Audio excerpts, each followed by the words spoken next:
நண்பர்களே, உங்கள் வாழ்க்கை ஒரு சாதாரண கல் அல்ல. அது செதுக்கப்பட காத்திருக்கும் ஒரு சிற்பம்.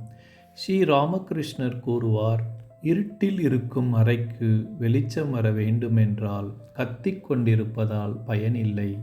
விளக்கை ஏற்ற வேண்டும். உங்கள் கவலைகளும் தோல்விகளும் அந்த இருட்டைப் போன்றவை.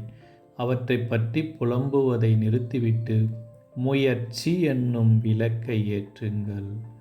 கடல் அலைகளை கண்டு அஞ்சினால் முத்து எடுக்க முடியாது.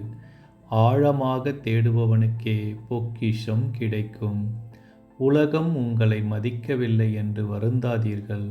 நீங்கள் யார் என்பதை இந்த உலகிற்கு நிரூபிக்கும் பொறுப்பு உங்களுடையது மட்டுமே. என்னால் முடியும் என்று நீங்கள் நம்பும் அந்த நொடியே பாதி வெற்றி உங்கள் வசம். எழுந்து நில்லுங்கள். உங்களை நீங்களே செதுக்குங்கள். காலம் உங்களுக்காக காத்திருக்கிறது. நன்றி.